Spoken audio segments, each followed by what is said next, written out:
Hello everyone, this is the Spider and welcome to my very first video I've ever created on the internet. I'm going to plan to do this much more, so in general we are going to talk about the web. That's only logical because I'm the Spider. You might notice that my camera is not that great and my video or my audio is not that great, but it's work in progress, right? And who knows, we change the background to something much more fun or interesting or professional, so to speak. Anyway, we are going to talk about React today, because in React we have a couple of problems, and these problems seem to surface all the time, anywhere, and can lead to, well, sleepless nights, to put it like that. Re-rendering occurs a lot in React, and there are a couple of ways to mitigate that. According to the React patterns, for example, you could use stuff like useMemo, useMemo, useRef, and whatever. But it can quickly become very complex, or actually your code will look very bloated. And in theory, it should be very simple, right? Because the modern libraries should be more than capable of dealing with this, because reactivity is not a thing of 2 years. It's already existing for more than 5 years. No, I'm on the safe side right now, I think even more than that. Anyway, so let's take a look at a pattern that I discovered sort of by accident, but it's actually not a pattern that I've not used before. This is maybe a wrong English sentence, but what I mean with this, it's not a new pattern. It's a JavaScript pattern that exists for ages already. It's just not applied that much in React, but it's definitely a pattern that will help us to solve re-renders. So as you can see here, I've created a very small next project. The folder structure is clearly visible, and we have pages over here. And the pages contain 3 very simple examples just to illustrate how we would normally prevent re-renders. And then I have 2 containers. One of them contains a cool form example, which is context-based, and the other one is the example that I would like to show. And then I have 2 DOM components that represent the form, and 1 random component that I will definitely show. Anyway, so on the index page you can see a very simple example of managing state using the useState hook. And as you can see, we inject the default value, we pass the value to an input, and we listen to the change, and then we set the state from the useState. A very basic example. There's nothing really special to show. I'm just going to run this project so you can actually see what is going on. So I need to go to demo and then npm run dev. Luckily in Next.js this is actually very simple and it's actually quite efficient too. So press the page, load for a bit, and then show the console, and it shows us render page 1, which is the console that I've put right over here. The console.count, I'm not sure if you know it, but it helps you to actually count the number of times that this one is called. So if it re-renders, it will trigger it again and again and again. So now when we change this input, something interesting will happen in my console. As you might expect, the render page console function is rendered or is triggered all the time when I press a key. So when I press one key, you can see that it renders the page. And this is quite a small example, but it can quickly spiral out of control. And how this spirals out of control, I would like to demonstrate this with the context API. So let's go to this page. And as you can see here, we have another page, and I've created a very nice cool form. And this cool form has form inputs. And these 2 are connected via the context provider. And the nice thing about that is that we are now not re-rendering this page all the time. We render it once. So let's go to that page, which is now called /context. You can see the form example. I've created 2 form fields right over here, the name and the email form, which is this one and that one. You can see that it renders all components. So in all components that I've put out there, I've created this console.count thing with a label that represents whatever it's rendering. It's rendering the page, the actual form provider, the name input or the email input, and the name input. When I press send, it shows me the onSubmit. Now, here's the problem. When my context provider changes, it re-renders all the consumers of this context provider. And the reasoning behind that is as follows. When I go to my container and I open the cool form, you can see that I'm doing exactly the same as I did in the simple example, only now with the context provider. So we have the values that I keep track of in the useState. Instead of just the value of the input, I track multiple inputs. So that's basically key value or name of the input, double point, right? Value. And We log the whole thing, then we do the same thing with the handle submit. We put it to the base form, and instead of putting the children directly, we simply pass things to the context. So the change handler, so we can set the values from an input and the actual values of all the inputs. The input itself is also very simple. So basically we extract the values and the input change handler from the context. We pick the right value based on the name of the input, and when we trigger the handle change on the method or on the element, we pass the name and the current value of that element to the handle input change handler that comes from our context. But the problem is now that this is a consumer of my context, and since my context is reloading, it will also reload all the consumers, which is a very big problem if you ask me, because now we are dealing with an exponential growth of re-renders and triggerings of re-renders. But there are ways to deal with this. And one of these ways is, for example, useMemo or React Memo and these kinds of hooks. That means that we have to wrap our hooks and our components in these things. And it can quickly lead to unwanted side effects. It bloats our code with things that we're not actively dealing with. We just need it there to prevent re-renders, which sounds a little bit like introducing code just because the library works as it is, right? And we don't want that. And even more so, I don't want the side effects from happening. Every time my components re-render, it means that it could trigger some kind of function somewhere else, or it might remove temporary state that I have in these components. So it's very hard to deal with, especially if your components start to grow. So again, just to illustrate, when we tap something and we change something reactively in the context provider, we are dealing with this problem that all the consumers are re-rendering. If we type a lot, this could lead to performance problems. So that's 81 times 3. Anyway, like I said, there are other ways to do this, and there is a certain pattern, and I like this pattern, and it's a pattern in React that we call the event pattern. And the event pattern relies on an emitter. So I will show how this looks like with my new example. I've created another form, which is basically exactly the same principle as the context provided form, which is the emitter form. And then we have the emitter inputs, which will eventually have updated states as well. I've included another component to illustrate how we can accomplish reactivity with this pattern. So how does this pattern look like? For that, we need to dive into this emitter form and go to the form itself. As you can see, I'm still using a context here.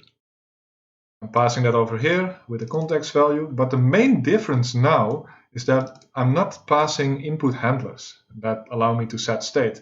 I'm simply passing the emitter. Another thing that I'm passing is I'm passing a static value or a value that is not reactively updating. And I'm doing this using the React useRef hook. So it's just a plain JavaScript object for people that are not familiar with this hook. The event emitter is an event emitter that comes from a library. This is event emitter tree. Event emitter tree is an isomorphic package that allows us to use events on the server and the client in exactly the same way. It's just based on node event emitter, but on the client, it provides a nice event emitter too. So let's see how this works. So when the component renders, we need to somehow start listening to incoming events. And the event that we want to listen to is the input changed event. And the input changed event, when that one is triggered, we want to call this one. And this is a function that accepts a payload. And in this case, the payload needs to contain a name and a value. Whenever this function is triggered, it will simply update the current values, the non-reactive values, with, of course, the values as is and the updated values of the field name. And whenever the component gets destroyed or whenever it re-renders, it will switch it off. In case of re-rendering, it will basically switch it on right away again. And we refer to exactly the same function, so that's why I've split it up.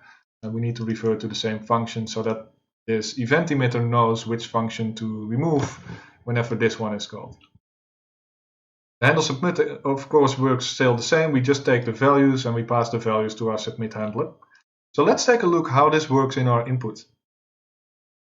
In our input, we have the exact same console count, render input with the name. We grab the emitter from the context, and then on our handle change that comes from the input, the only thing we do is we emit the event input changed, with of course the name of the field and the value that we want to change. And the nice thing about this one is this one is now not controlled, it handles its own state. You might want to choose to have it reactively update and have it as a controlled input, but it's not really needed if this is the only source of input, right? So that's a very, very nice way of dealing with this. So I'm going to demonstrate how this looks like. So this is the emitter page. As you can see, it's exactly the same form. You can see that instead of just the form, I've also added a text. And this text is this component on the emitter page, the sum component. And I will go over that one later on in a moment.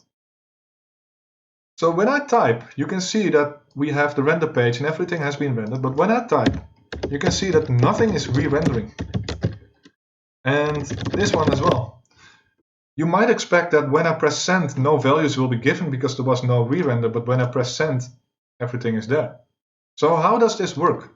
Well, like I said, the only thing we do is we pass the emitter. And since this one is listening to incoming events and updating the static value, and this one is referring to that value, the only thing we need to do is to have some kind of trigger that listens to this event and update the value. And the trigger for that is this emitter. So the only things that are being triggered when I change the input is this handle change. And on the emitter form, it will trigger this function.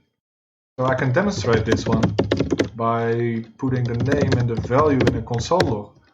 So now when I update the fields, you can see that it updates the values for that specific field name. And that's all there is to it. But you might wonder, how do I then achieve the reactivity? What if I do want to have this input controlled? What if I have another component that relies on the value and this component needs to re-render all the time when this value of my specific form input changes? Well, to illustrate that, I've created this random component, and you can see that it's using a hook. And the only thing this one does, it's listening to the value for email, and it passes the value, well, this is not correct, right? It passes the value to this specific thing, and every time when the value is changed, it will basically re-trigger this component to update. So this one is actually re-rendering reactively. So something must be going on in this hook. So let's take a look at what this hook actually does. We are going to the emitter form and go to the use form input hook. So we're doing the same trick right now. But the only difference is that we are now also passing the values. And these can be considered the default values. So the values that are used in the initial render of the form component. Because after that, the form component is A, not re-rendering, and B, it's not reactively updating. So this one will not cause a re-render. Instead of that, we are passing it as the default value. So we are basically from the values, we refer to the field name. So we have only the value of that field name and we put it as the default value. And then we have a setter available. And the only thing we do is just like in the provider, we would listen to input changed events. And whenever the name of the payload corresponds to the name of the name that we have given this hook, we set the value internally. So this one, when we call this one, it will re-render this hook. So that means that this value will be, well, made reactive again. So this one is now reactive and will trigger our component to re-render only when that specific input changes. So that's the thing I wanted to show. And interestingly, I'm not the only one using this pattern. This is a very powerful pattern, and we have a couple of libraries that are very familiar in React. And one of them is React Redux. So I'm going to the documentation and show you exactly which hook is using this one as well. React Redux. And I think it's a second link and then API. And there should be hooks. Yes, that's hooks. Right over it. So this one, the useSelector, although maybe not exactly the same library, is using exactly the same principle. It's the thing is that the state in Redux is reactive, but the store itself is not reactive. The thing that Redux does on the background, so let's just go over here. The only thing that Redux has is a store that is not reactive, And the store has a couple of methods, and one of these methods is store.getState. You might recognize this method because if you create an action like this, equals, and then you have probably some parameters for this action, what you can do is this. Store. This is what they call an action creator. So you could do this, dispatch type equals my action and the payload, right? And you can maybe rely it on the current state, so you can do store.getState +1, for example. No, this is invalid, but you get the point. So you can refer to the state actually in your own actions. And the only thing this one does, this useSelector, it's basically whenever an event is triggered for a store change, it will listen and it will compare whatever you are returning in your function, what kind of properties of the state you are listening to. And when one of these properties has changed, it will update the properties reactively within this useSelector function and then trigger a reactive change only for this useSelector instance. So that's exactly how React Redux does it, and that's how I am doing it when I need to create very simple components using the event emitter. So that's what I wanted to say and or wanted to share. I have many more things to share, but of course I need to choose. And for that, I will need you. Because if you like this, if you found this one to be an interesting pattern, please let me know in the comments. And maybe if you have something that you want me to talk about, some problems that you have in React or in Vue or in Express, Node.js, or any architectural things, doesn't really matter. It can even be soft skills. It's all about the web, right? Because I'm the spider. And that's it. Thank you very much for watching, and I hope to see you next time.